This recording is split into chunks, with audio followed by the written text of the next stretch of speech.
up, basement dwellers? Welcome to another edition of the Jersey Fanatics. I'm Chris, the Dace Man Dace, and joining me this week, Erik Barrizzo. We miss you, Tyler.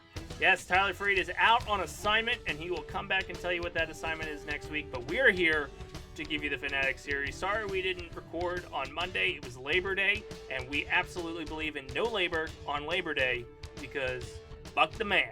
That's what we're going with that. 100%. Everyone needs a day off. Exactly. And we're going to talk to you about the Astros series as well as the Braves, which was the last homestand, which is crazy to think there's only 9 regular games at home remaining in the month of September and the season. We'll talk about pitching changes that occurred. We'll talk about the expanded roster, and then we'll give you a prediction / a little bit of spoilers because the Toronto game is happening as we're recording. Again, the next 2 series, which is Toronto and the Marlins, right? Before we record again. All right, so let's talk about the high note and a phenomenal homestand where we went, 5-2? Yep. First off, we faced the Houston Astros, the nemesis from 2022, where we took the first game, the second game, dropped the third game. Erik, how were you feeling during that Astros series? Well, you come out of the Royals series and you're feeling pretty good because you won the 2 games against the Royals. And then you go into the Astros and you're winning the first 2 games of that series too. And, it kind of looks a little bleak because the Astros scored first. They went up 2-0 in the 4th inning. So you're like, oh, God, here we go again. But then they came back and they battled back and they won it in 10 innings. So it was fantastic. It was exactly what you needed to have for the team to come back and get that rally and be able to come back and win it because the Astros sure as shit had a lot of opportunities that whole time. Oh, so the fun thing was, if you listened to our show last week, we were live and feeling that Astros first game of like, okay, we're done. This is the end of the season. Yeah. They went to extra innings because they actually had to. I text you after we finished recording because they brought Altuve in to pinch hit, and the Philly fans were in Red October mode and got in his friggin' head, and he whiffed it. So, and it's insane with how like sold out the stadium already is. Like it was at that time, it was August 27th or 26th, and it was jam packed. You had 45,000 fans ready to go nuts, and they were going nuts for once when Altuve got announced. Yeah. And I think it was 6 out of those 7 games sold out. I mean, the one was going to be tough because it was a 4:05 Wednesday game. And we all know what happened to those tickets when they announced who the starter was. But, yeah, that second game against the Astros, you had Nola go 7 innings. He looked really good, only gave up 1 walk and 6 Ks and no runs. Like, he was really damn good the whole entire time. And they shut him out 5-0. So that second game was awesome. It was exactly what you wanted of Nola. Everyone tends to rip him, me included. I still will. Yeah. Oh, yeah, for sure. Like, he can't be dependable. You don't know who you're going to get or when you're going to get him. And it could be 95 and sunny, and he's pouring sweat, but somehow is able to pitch 7 innings of a shutout ball. But then he could pitch in October, and it could be like 60 degrees and somehow still sweating, but he's giving up the RAV4 home run left and right. He is the only man that has to have a specific temperature, specifically in Citizens Bank Park. He can't go to another area where it's constantly that temperature because, it's not Citizens Bank Park. The man is a prima donna and has way too many requirements to be good. And we're stuck with him for 7 more years. So then you get to our fantastic favorite pitcher of all. And like you said, every game was sold out. They were feeling amazing after that Royals series victory. You're feeling amazing with the first 2 games against the Astros. You're like, all right, finally, a nice 4-game win streak. We're on a nice high. And Thompson's like, nah, bro, we're going to stick with Taijuan and see what happened. And he fucking gave up he gave up 5 runs in the 4th inning, and he could he was laboring every single inning. Like you didn't think he could get out of the first inning. It was insane watching that game.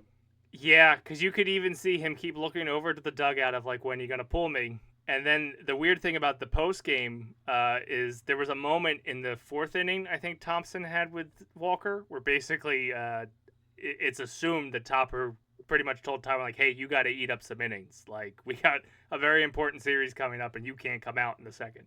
Like Yeah, get out there. and it turned into them kind of picking Taijuan up in the post game press conference, saying like, "Oh yeah, we he came up to me and said, I got this, coach. This is on me. Like I can handle it. We got a big series coming up. I can't let this team down. Like, bro, you did not say anything.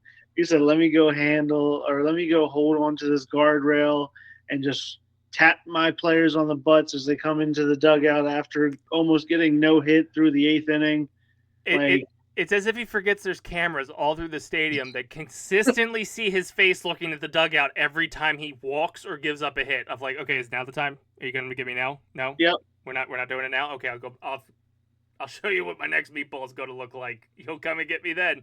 Oh, I've still got to stay out here? What's happening? What? Don't have this. I don't even have this much faith in me. What the fuck? It was absolutely insane because like the whole game or just those first 5 innings, you're like, when is he gonna come out? Like, when is this gonna happen? Like he has to have a short leash because of what he's done in his previous games. It was such a double-edged sword because if you think about it, they had extra innings on Monday.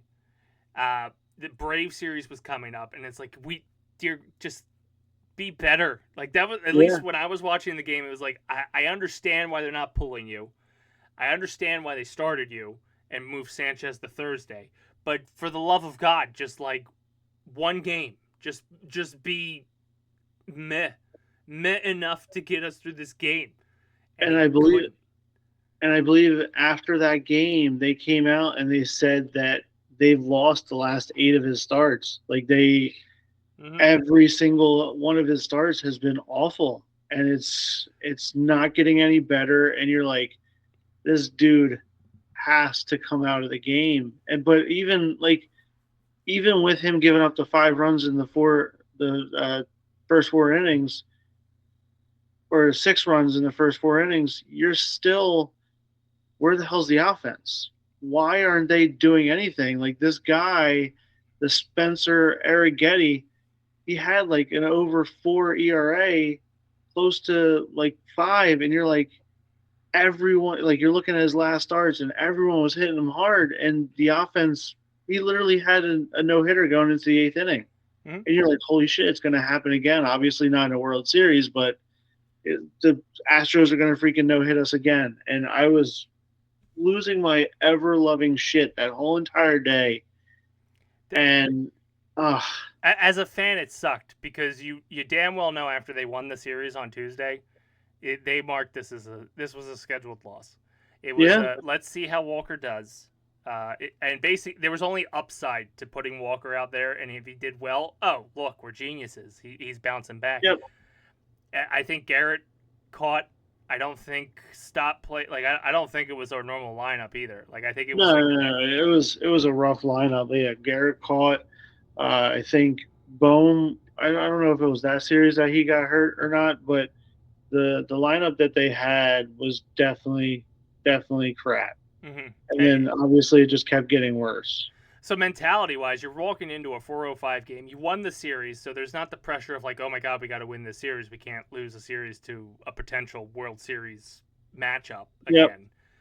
So you won the series, so you feel a little bit loose there. You know Taijuan's pitching is like, well, he's going to give up 100 runs, so I'll just keep Yeah. swinging at whatever.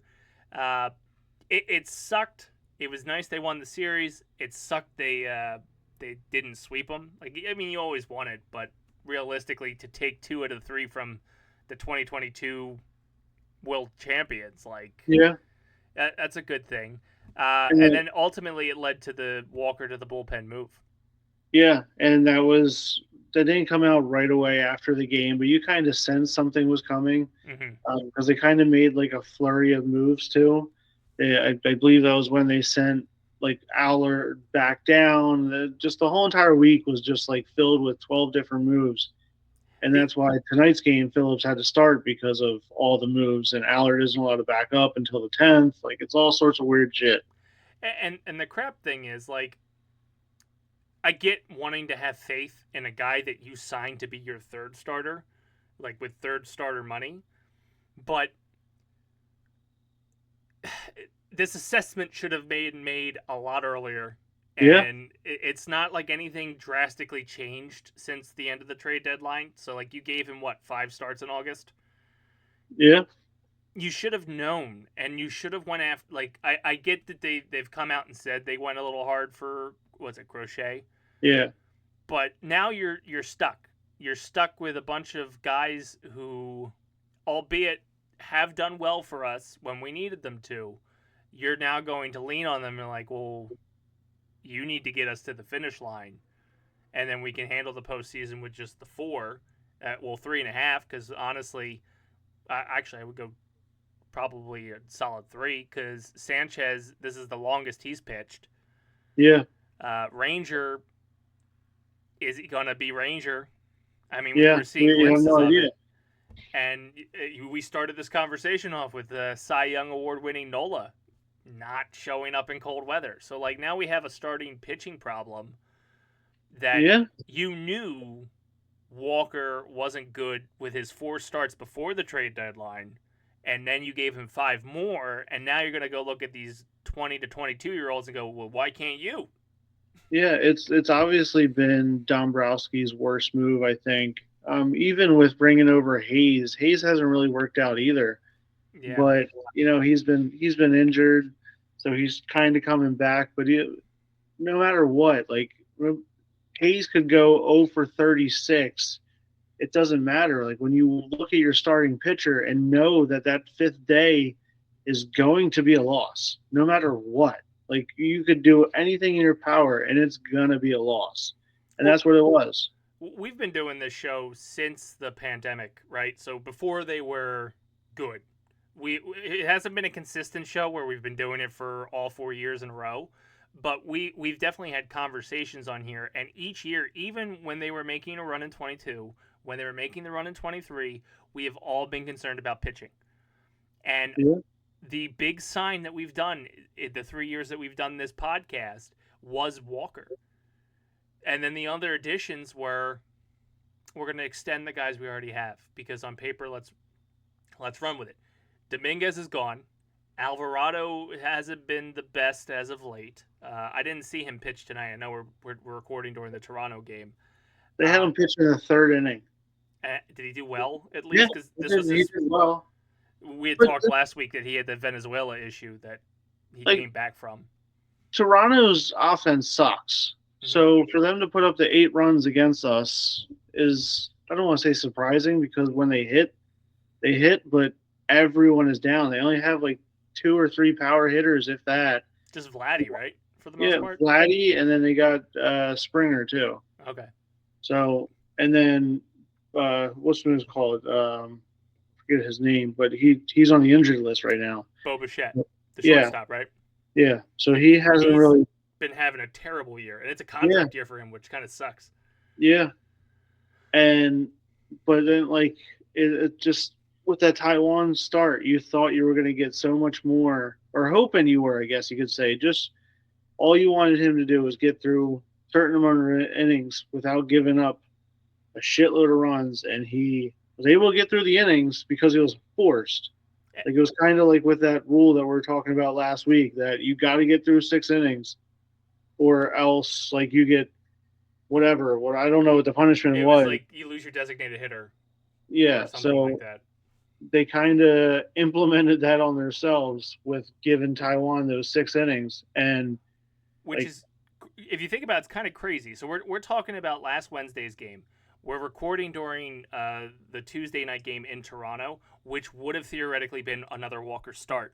And they're getting slaughtered by a team that I don't even think's 500 right now. no, Like they're not. they're not in a playoff run. Like they're out of the playoffs pretty much. No, Like yeah, they're it's like a fifth. miracle. They're fifth in the AL East. So here we are. Like now this proves that they made that the Taijuan Walker experiment too late, to the point where Yeah, this is still a scheduled fucking loss because you pulled up Phillips, he's been in AAA for the last month or something like that, right? it was a great story and everything, but he's clearly not an MLB pitcher. You're Um, it can't be great for his psyche to keep going up and down. yeah, absolutely not. And then you got Allard, which has been bounced around from minors to majors as well, and he can't come up until the 10th. But so it's your every fifth start, and that's why they pushed Taijuan up a day to play against the Astros instead of playing against the Braves, because you knew how big the Braves series was. Mm-hmm. So you kind of basically said, I don't care. We'll lose that third game of the series against the Astros as long as we start hot and remain hot for the Braves and get through that series healthy and at least get 3 or 4. Yeah, and not to keep kicking this dead horse, but like we still have, I would say, 3 very important series in the month of September. We have 2 series against the Mets, one there, one at home, and a series against the Brewers, who are currently battling for second place in the National League to get that bye. Whether we want that bye or not, I don't know. But the jury's still out on that. But you mathematically, that fifth starter has to start during one of those series, at least. Potentially all 3 series they get that fifth starter, and those aren't scheduled losses we can have. And you can't expect Wheeler, Nola, Ranger, or Wheeler, Nola, Sanchez to consistently fall in those series, because I do even think like the Mets and the Brewers are like back to back. And it may be, you know, that was the word I'm thinking of, but it may be not very beneficial to you to look past the Marlins though either, because the Marlins always play us hard, Mm-hmm. and it's in Miami, and we suck in Miami. Yeah. I mean, you're right. I'm taking for granted that there's the Marlins series, there's a National series at the end of the season, there's the Cubs. They're still trying to make a wild card push and could potentially play spoilers for us. That's our last homestand. You got Mets, and then you go to the Brewers, and then at Mets. Yeah. So it's like it's a tough 13 to the 22nd. So almost 10 days that you're going straight against teams that you could potentially see in the playoffs. Yeah. I mean, we have a very real scenario where we could do something very funny to the Braves. But I don't know if we want to do that to the Braves at the risk of us being a wild card team, because the Mets are 7 games behind and we have 7 games against them. Yeah. We can't. You got to win those series. Not even split it, man, because you already split. Oh, absolutely. You have to, because the Mets somehow, I don't know how, because they got like, it's only Lindor that's basically carrying the team. Mm-hmm. They don't really have pitching, but it's been insane what they've been able to do, because you thought they were crashing and burning. Like, everyone thought they were done. They were arguing nonstop. They were fighting in the dugout with each other, not even the other teams. They were considered fighting other teams. They were considered sellers at the deadline. Yeah. Like, everybody kept saying, where's Alonso going to land? Like, that's how bleak it looked for them. And now they're knocking at the door of that third wild card spot, which feels ominously like the Phillies 2022 run.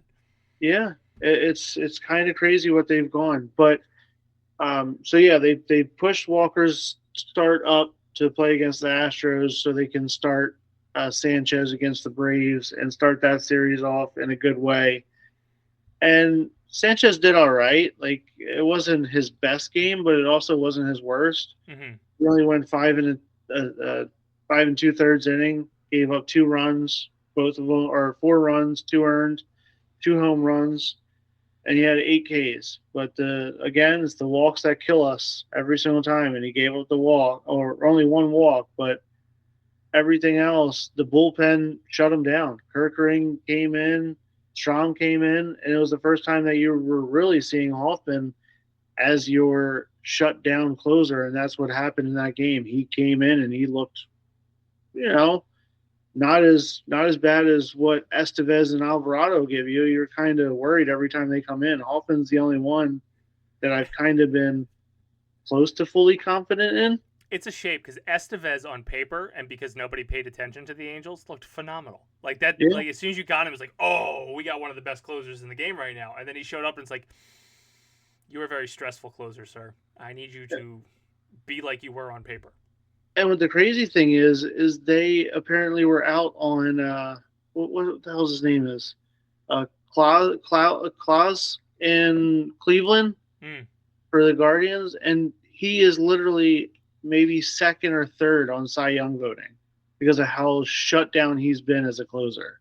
That's crazy. And everyone was like, "Oh no, Estevez is better. Like you went the right direction in getting him. Like this dude has been amazing." It's because no one watches an Angels game unless their team's playing the Angels. That's why Yeah, that guy was able to skirt by as like, oh, he's a really good closer. I'm not saying he's not a good closer. I do think it's helped us to have that kind of versatility at the back end of the bullpen, like to have him, Strom, Hoffman, and if Alvarado's getting back to form now that he's got his mind focused back on baseball, that's a decent lineup to close out the last four, especially when you've got shit starters starting every 5th day. yeah. But I think it was kind of telling that they went to Hoffman instead of Estevez in that short of a lead, being 5-4 that they ended up winning. Was it But I thought it was more telling. Is Hoffman and Estevez the same like hand? I don't pay attention to that righty lefty bullshit. Yes. Yeah, they're both right. Okay, right so I didn't know if it was like just Thompson playing the stats, but if which he does. Yeah, but to your point, if they're both the same handed, you would think the guy that you gave away some of the farm for, you'd put in that situation. Although he did have a hell of a 2-inning save Sunday night. Yeah. So it was phenomenal. I think for the first time all season, at least on my end, I'm feeling confident in our bullpen, even with the addition of Taijuan. Like if Taijuan now has the stress off his shoulders, I know he's probably gonna get tagged with the fucking loss tonight, but if he has the stress off his shoulders and he can give us 2 or 3 innings for like a split starter scenario, like hey, you're not the starter, but you can come in 3rd, 4th inning, 5th inning and pitch, and he's just kind of relaxed and not. I'm sure like a good chunk of why he sucked so bad was because he's like, I can't suck. This crowd's going to eat me alive, as we did and are. But maybe this less stress will give us a long inning guy because I don't think we have that currently in the bullpen. No.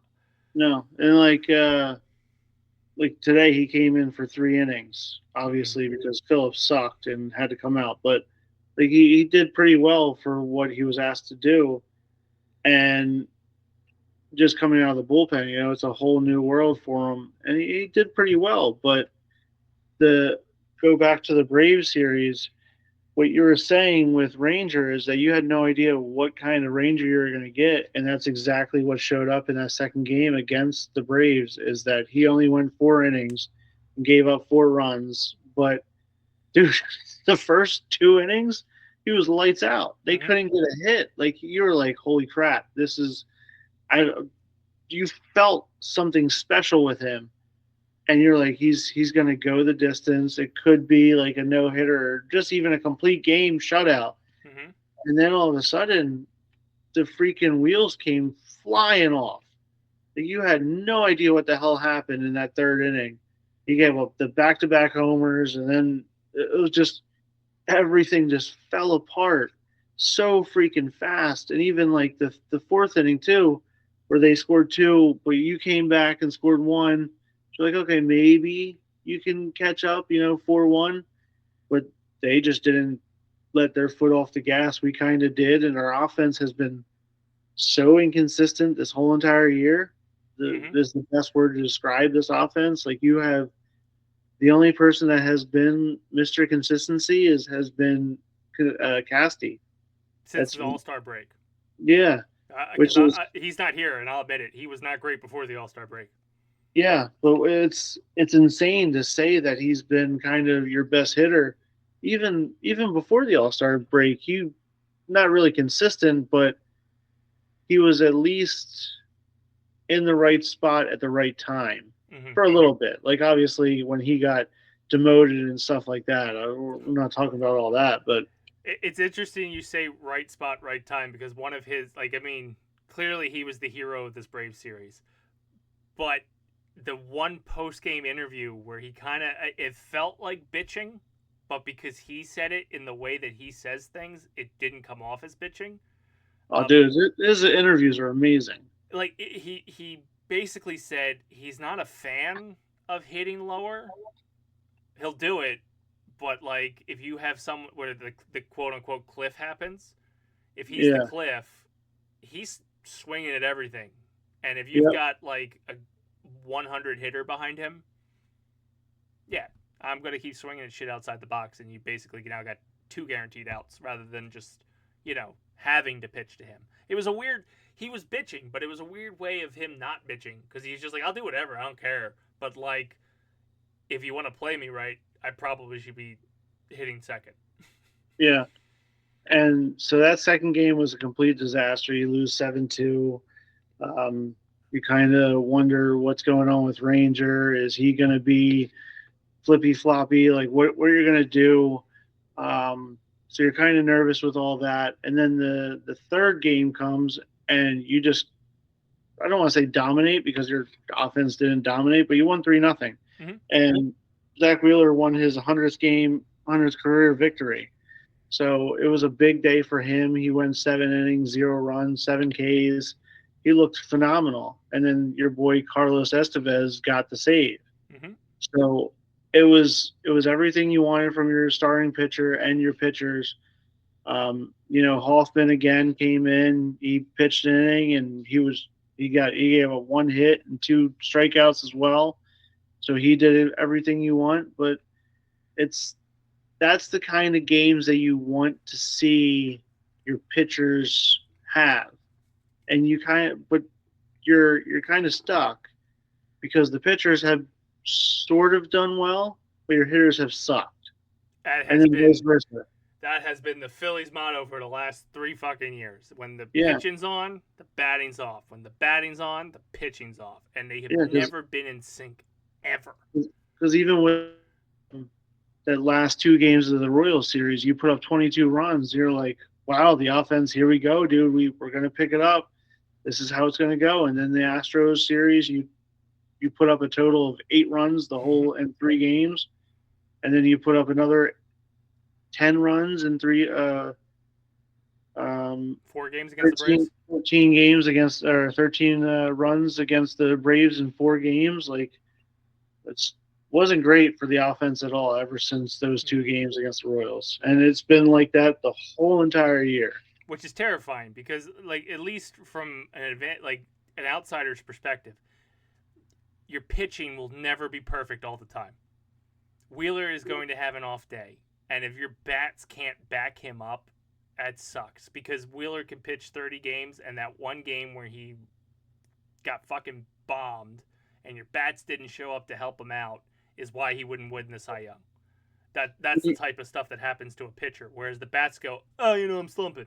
I'll come out of it. And even with that 3-0 victory that you got, Harper went 0 for 4, Schwarber went 0 for 3, Casti 0 for 3, Real Muto 0 for 3. So all your big wigs, they didn't really do much. It was, Turner went 1 for 4. He got an RBI. Hayes went 2 for 3. So he actually did something. Mm-hmm. Wilson got a walk, and then he scored a run. Sosa was your MVP that day. And the bench guy. Yeah. And, you switched him from second base to third base in that game just to be able to get Stott in there. But it's just never good enough for what this team wants to be, because every press conference they come out and they say, we're destined to win the World Series, or we're going to win the World Series. We're doing everything in our power to win the World Series. We're a better team than this. That has been the common phrase every fucking loss, is we're a better team than this, we'll play tomorrow. But if you're doing everything in your power to win the World Series, why is Walker still on the team? Why didn't you go out and upgrade that spot? Why is Weston Wilson one of your best bench pieces? Yeah, why are you a top 3 spending team, but it doesn't look like it? Yeah, and obviously you had Wilson get the cycle and everything like that, so he's been a good bench piece. But there's so many other people that were sellers that you could have went out and got, and you Tampa. did nothing. Tampa Yeah, sold their whole fucking team. I'm not saying that they've all panned out where they've landed, and like maybe we dodged some bullets on some people, but the fifth starter thing, and we've seen it. 4 games, or yeah, I think it was 4 games, maybe 3 games before the trade deadline, where you could get a feel for them, and then you had to deal with them 5 or 6 games after the trade deadline to make a fucking decision. That's rough. yeah, oh yeah, 100%. While you're trying to maintain, like, I get that maybe there was the padding of like, oh, we're the best team in baseball coming off the All-Star break. You're now the third best in the National League. Sorry, I had people text me and say that Nick Castellanos got taken out of the game. Fantastic. So there goes his opportunity to play 162 straight. Yeah, so there was Weston Wilson in the game. I don't know what happened or anything like that, but they asked me what happened, and I have no idea. But yeah, so Oh, it, it's 7-8. yeah, I told you, man, their team sucks, especially their bullpen. Their bullpen's awful. Um, like Interesting. I don't know what just happened, but why there's 2 outs? I think somebody just tried to do something stupid. Probably Harper. Yeah, Harper singles to center field. Wilson walks. Harper to second. I don't know what happened, but there's 2 outs. So somebody got thrown out at second, or somebody got thrown out at home. Maybe Wilson got thrown out at home. Well, that's interesting. Uh, And we'll have more of that next week when we're talking yeah, about the Toronto series. And hopefully it'll be like what happened when we were recording during the Astros game, where it's like, oh, well, we fucking lost this one, didn't we? And then, yeah. we'll turn on the game on after we get done recording. Um, so it was a good homestand. As much as like it sounds like we're shitting on the team, we're still disappointed in that fifth starter spot. And we're nervous. This is a team on paper that was destined to win the World Series.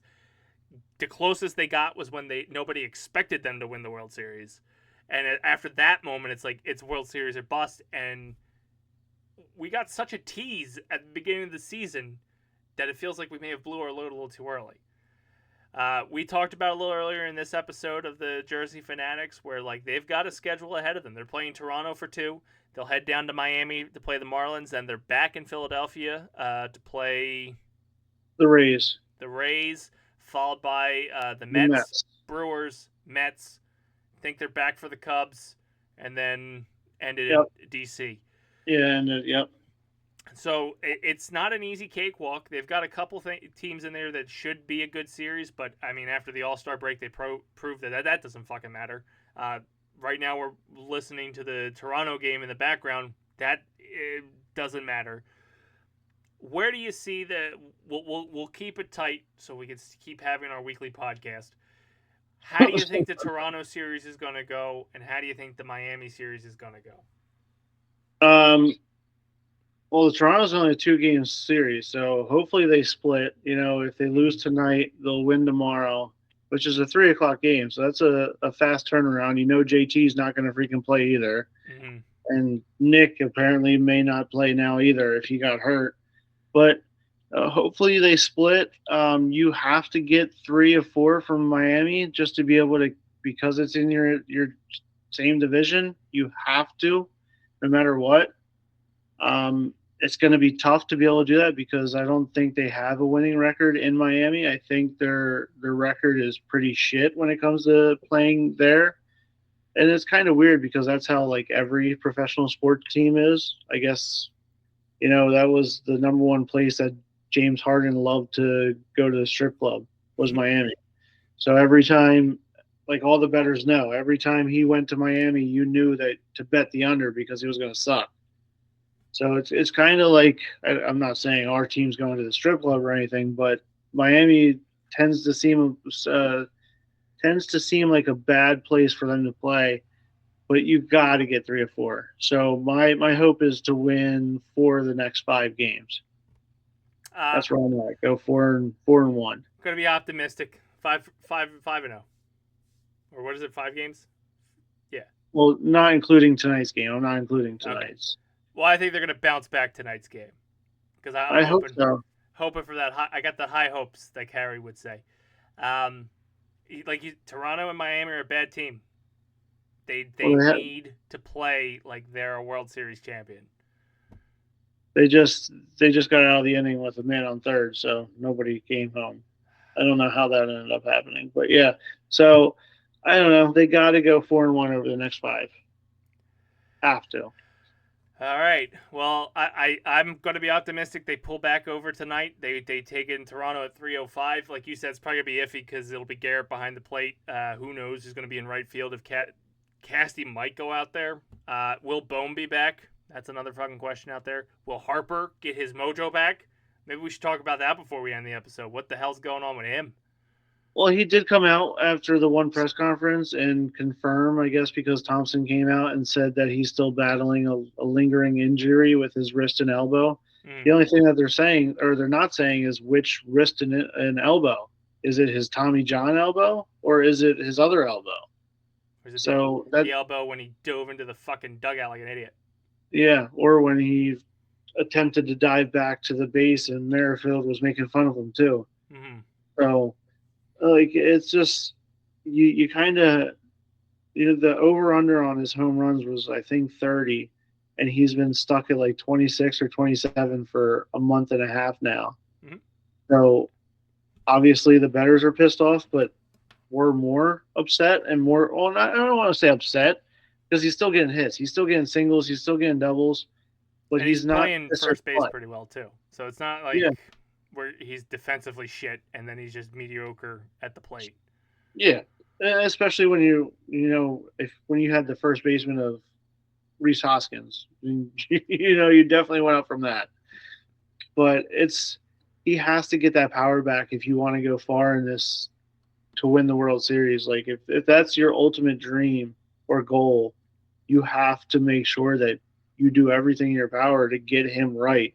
Mm-hmm. He is the leader on the club, no matter if he's the captain or not. He is what drives the team. You need your clutch player to be clutch. Yeah, and that's he's not been. Unfortunately, yeah. You're right there. I hope he figures things out. Hopefully, this next couple games will give him some confidence back. Like you said, it's a roller coaster to end September. You've got 3 teams that really aren't doing anything, and then you've got 3 teams that are in the hunt for the wild card. He's 2 for 5 tonight. See, he's so misleading. Like, this team is misleading on paper. It's not fair. Yeah, because you've been begging all year for small ball, mm-hmm. and then we get the small ball. We're like, where the hell's the power at? Where's that bang for the buck? Where you're like, I'll take the homer from Schwarber leading off every day. Has he homered in the last 3-4 weeks? He homered today twice. Oh, well, I haven't watched today's game. That's why. Yeah, he led off the game with a home run, and you kind of felt good about it. Then all of a sudden, they gave up 6. Well, but before that, like he was going through a drought, which you had such an optimistic start for him for the season, where he was batting almost 270, and I think he just hit a home run a couple days ago, though. Okay, but it was like, I think they said it was like 2 or 3 weeks since the last time he had a home run. Like, it was a rough stretch. Well, he's cool. Like, he's misleading on paper. He had such a hot start, and you're not characteristically used to him starting hot. He doesn't start till he call him Mr. June for a reason. Yeah. And now it's like he kind of cooled off in July, and you hope he picks back up. Yep. Trey, he was hot. You look at his batting average, you think he's in contention for the MVP, but he's clearly not because of the injury and like his inconsistency. Bohm was a phenomenal all-star and like looked like the hero of the team. He's been out with injury, and before that he was pouting like a child, so he must have got dumped. It's very weird that he hurt his left hand swinging, and he's not able to get back in the game for 4 games now. Like, I don't know. I know obviously they're major league players and they're swinging hard as shit, but like 4 games, dude, you're non-dominant hand either. Mm-hmm. I don't know. It's just weird. This team is a team filled with inconsistencies, and every year when you put them on paper, it really is a bang or bust. They were not expected to go deep into the playoffs if you talked about them back in March. And now here you are, like, why aren't they winning the World Series already? Type of conversation. Like, they were the best team in baseball for like 2 months. Yeah, and they were unstoppable basically during those 2 months. It was insane. The offense was firing on all cylinders. The bullpen was firing. The starting pitcher. That was the only time that everyone really came together. Mm-hmm. And now this, ever since that London series, and then the the All-Star break, everyone's been so inconsistent since that London series. Those Britons ruined them. They flipped the calendar to July, and all hell broke loose. Yeah. Yep. Well, still gotta be optimistic. I think we can confidently sit here and say, unless somebody crashes a plane into the Toronto Sky Dome right now, they are making the playoffs. Yeah. At what capacity is what's got us stressed out? Are they going to be NL East champs? Are they going to be a wild card team? Are they going to be the best team in the National League? You can't confidently say any one of those three. Nope. But you can confidently say they should walk in. There's no fucking way they shouldn't walk in. And what you can confidently say is, fuck the Braves, fuck the Mets. Yes. And again, I think we have something funny we can do to the Braves by just, dropping or splitting the last 6 with the Mets.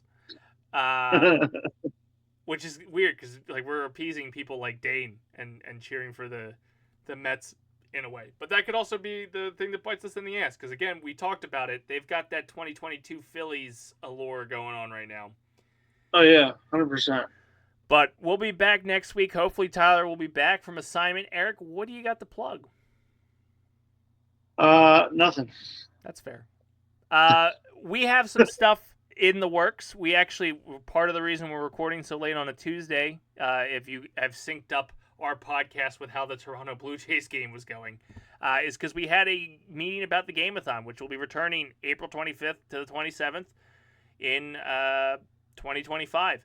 And you can catch all that information at basementprotocolproductions.com as well as facebook.com/basementprotocolproductions.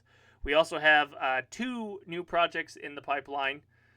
We have a new channel that will hopefully be launching in the month of October, maybe by the end of September. We're still feeling it out. Where our BPP people, like myself and Erik and Tim and Jared, we're going to be eating food, drinking drinks, giving you some reviews, and trying some new things with our basement bites or brews and bites. I'll have that down better by the time we launch. And we also are working on a new show that will be called The Weekly Protocol. We've teased it a little bit. We've spitballed it a bit. But we do have a good 16 episodes plotted out. So we're going to start recording, hopefully, that in October to release by the end of October, which will take us up into the Game-a-thon. So thank you guys for listening to Jersey Fanatics. I've been Chris the Dace Man. Dace. He's been Erik Barrezo. Bye-bye.